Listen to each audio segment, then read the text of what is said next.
Spoiler alert, this week's episode is about the European Union. Frequent listeners will know how much I truly enjoy the European Union, how I find their decisions to be so fair, so just, so completely appropriate, and sarcasm.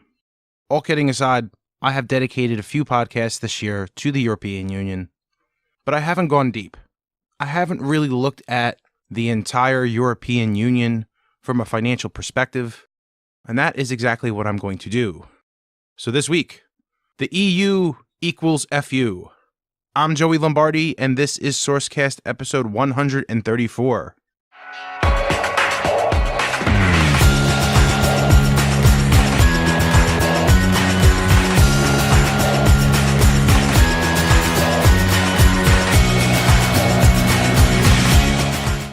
I'm a little late recording this episode of SourceCast. I originally wrote this episode about a month ago, and at that time, the European Union was all over the news because of a record $5 billion fine against Google over the Android operating system. Here's a little refresher. According to an article from Business Insider, written by Isabel Asher Hamilton on October 10th, the European Union levied a $5 billion fine against Google, and Google was appealing it. The EU fined Google on antitrust grounds for, quote, abusing the dominance of its Android operating system. Google, of course, said that rather than reducing customer choice, Android increased it. The European Union's fine came with a stipulation that Google had to cease the trade practices the EU identified as anti-competitive, such as requiring mobile device manufacturers to pre-install Google's browser and the search apps for access to the Play Store. And they had to do that within 90 days or face an additional penalty of 5% of Alphabet's daily revenue, Alphabet being Google's parent company. From the Google side, not only are they appealing the $5 billion EU antitrust fine for Android, they were also appealing a previous $2.7 billion antitrust fine, which the EU imposed upon them because Google was promoting their own shopping service, and we did do an episode about that. But for all of the EU's efforts, and I'm going to use efforts in air quotes because, full transparency, my opinion is the European Union knows that these fines will do nothing to really impact Google's dominance with their App Store or impacting any search results. These fines are for show. These fines are to increase their coffers. And my opinion is due to articles like from CNBC.com from October 21st by Gillian D'Onofrio, stating, here's why the EU's antitrust ruling will unlikely erode its dominance in Chrome and search. And I quote, still, Android, which Google gives away for free, has 74% market share in Europe. In July, the EU antitrust regulators ruled that Google was using its dominance to push consumers towards its own search engine and other services, where it makes money, and weakening rival app makers in the process. The EU ordered Google to unbundle its Chrome browser and search app from the Play Store, which consumers use to download other apps. Google announced its plan to satisfy regulators. It will now separate licenses for Chrome and search apps. It will also have to separate licenses for its suite of other apps, including the Play Store, Gmail, YouTube, Maps, and more. Phone makers can now license and pre-install that app suite without also licensing and pre-installing Chrome or Search. However, Google says that including Search and Chrome with its other apps funded its development of Android. So to offset that lost revenue, it has to introduce a new licensing fee. Now, if a device maker wants to install the Play Store and the rest of the app suite on any phones in the European Economic Area, it will have to pay. And this opens up another potential problem. Third-party app stores, they're not as secure as the regulated app stores of Google, of Amazon, and of Apple. There's also the potential problem that certain applications cannot be found on certain app stores, so consumers may have to install multiple app stores to find the applications that they so desire. And I am not saying that doesn't happen today. Those people who are on the Amazon infrastructure have to sideload a variety of different app stores to get standard applications in the Amazon environment. But Apple and Google are also guilty of restricting apps that they may have potential problems with that are no security threats. So savvy consumers are already dealing with this, but this is going to impact a wider, more diverse group of users who may not be potentially technology savvy, and that creates an opportunity for malicious software. And to be frank, that echoes comments that I made in the California episode of SourceCast, episode 131, where I said that lawmakers need to be better educated on the rules that they are making about technology, and if they don't understand, they either need to get educated or get out of the way.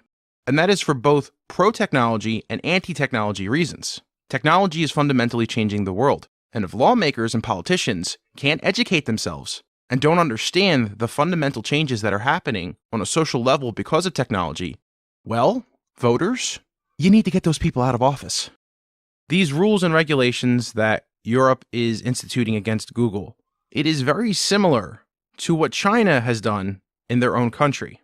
Each smartphone company that isn't Apple runs some version of Android, and there are over 400 app stores in China. Of those 400, 10 capture most of the country's market share. And that includes Tencent, 360 Mobile Assistant, and Baidu's Mobile Assistant. Google's App Store is in the top 10, but it has to be downloaded through a VPN service, and it only makes up about 3% of the total user population's usage. Baidu's Mobile Assistant, for example, offers to display apps prominently in its search results, so they get advertising to lift and promote certain applications to the front because, again, most people don't pay for apps. So now you are fundamentally influencing consumers based on advertising, which people seem to have a problem with here in the States because of things like Facebook. Although it does happen, it's just happening more and more aggressively in China. I want to get back to a comment I made earlier in the podcast about the European Union funding themselves via fines, potentially, and also that the EU has been targeting American companies much more aggressively than their own European companies. So let's go through a little list. Let's start to develop a trend here. The good people at CNN put together a list of the major fines that the European Union has levied against American companies since 2004. This article was written by Ivana Katasova. Microsoft was fined $578 million for breaking antitrust laws for its Windows Media Player. In 2006, Microsoft was fined an additional $326 million for not complying with the 2004 decision. In 2008, Microsoft was fined $1 billion for not complying with the 2004 decision. The fine was later reduced to 860 million euros. In December of 2009, Microsoft was ordered by the Commission to allow Windows users and computer manufacturers to turn off Internet Explorer and use other browsers. In 2009, Intel was fined $1.2 billion for abusing its dominant position by paying computer makers to delay or even cancel releases of products that contain chips made by rival AMD. In December of 2012, the Commission fined Philips, LG Electronics, Panasonic, and other companies for a total of $1.7 billion for running two cartels. In March of 2013, Microsoft was fined $653 million for not complying with the 2009 Internet Explorer ruling. In August of 2016, the EU orders Ireland to recover up to $14.6 billion in unpaid taxes from Apple. In May of 2017, Facebook is fined $122 million for misleading European officials about its takeover of messaging service WhatsApp.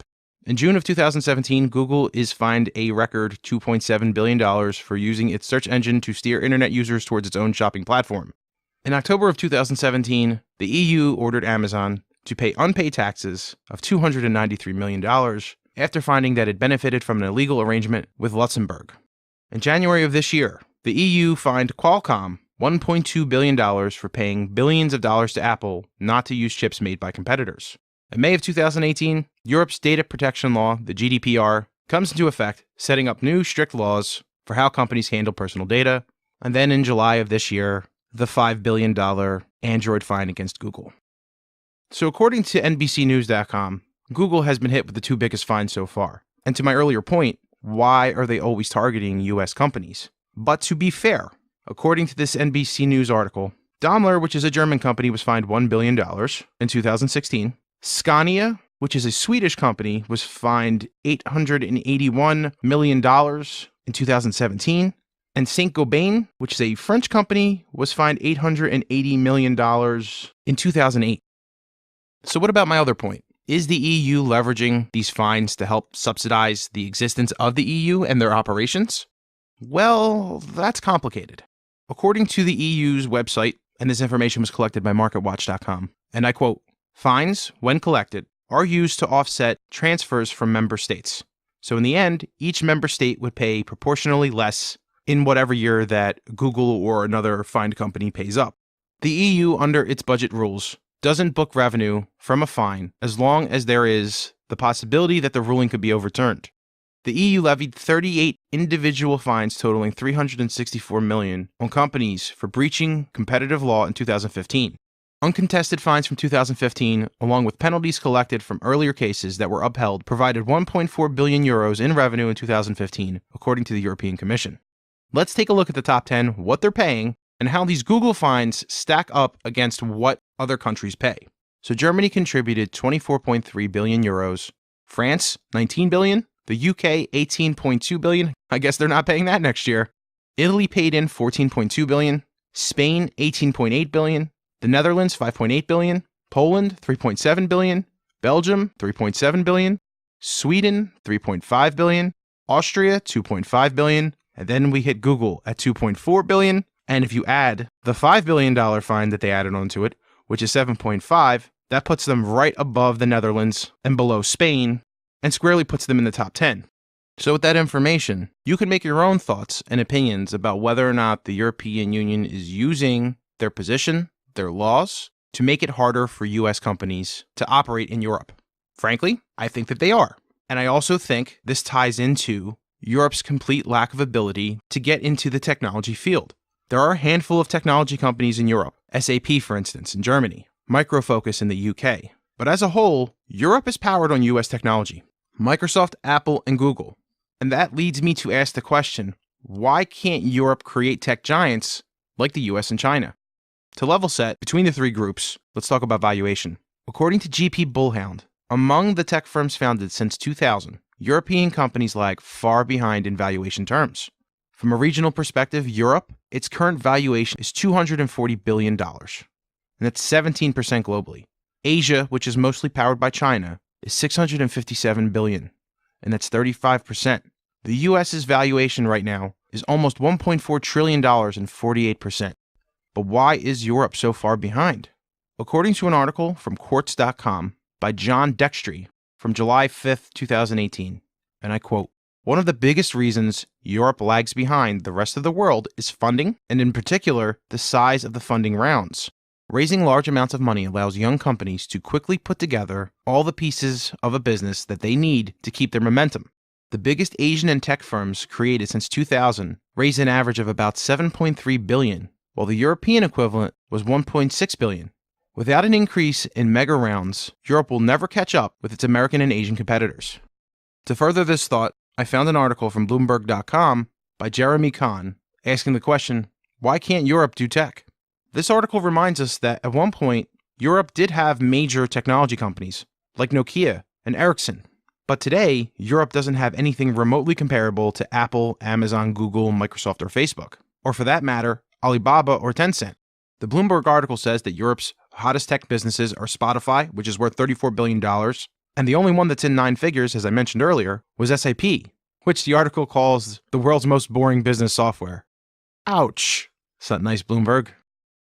There are several European companies that are trying to transform themselves from an e-commerce website or a technology company into a platform, like an Amazon. But, and I quote, "they're having trouble navigating the cultural and legal barriers that persist across the Eurozone despite the common currency." A European engineer, Eric Bowman, stated that compared with Silicon Valley, we need more people to do things here. What he's saying is overhead. There's more overhead because of all the different languages and payment methods. And that complexity of doing business in an inter-country European configuration, that's why Europe's consumer tech companies often wind up, as the article says, MVPs of the minor leagues. The kind of companies that can be created in China and the US are still very hard to create in Europe because you can be the number one company in Germany, but people in France will never have heard of you. It is because of these factors. It is because Europe is splintered and it's hard for them to get traction from a multi-country perspective. It's because of these reasons that I do truly think that the European Union acts aggressively, considerably more aggressively against US tech companies than their own European firms. It's because they can't figure out how to make business easier for their own members. So the only thing they can do is make it harder for foreign competitors who are gaining traction and to try to slow them down. Almost every article that I read about the Google fines basically called the fines peanuts. They said that they will not hurt Google. But it is concerning to me that the European Union can mobilize, they can organize, they can find a company like Google, they can find companies like Microsoft, but they can't figure out a way to better promote and organize and facilitate development and growth within their own countries. They are being infused with billions of dollars that they are finding, and I'm not seeing any of that money go back into the companies or the infrastructure to make European software and technology companies more successful. And this has been my major gripe since the first time I read about those Google finds last year. Making it hard to do business in a country, in the long run, is never going to benefit the country or series of countries. And ultimately, the people of Europe are going to be the ones that suffer. And that's all we have for this week. You can find SourceCast on iTunes, Google Music, and all of your favorite podcasting applications. SourceCast is recorded in Bucolic, Mantua, New Jersey, and it's produced by my dad. The outro is performed by me, Ben Lombardi, and music is provided by Patrick Lee. Thanks for listening, and we'll be back next week.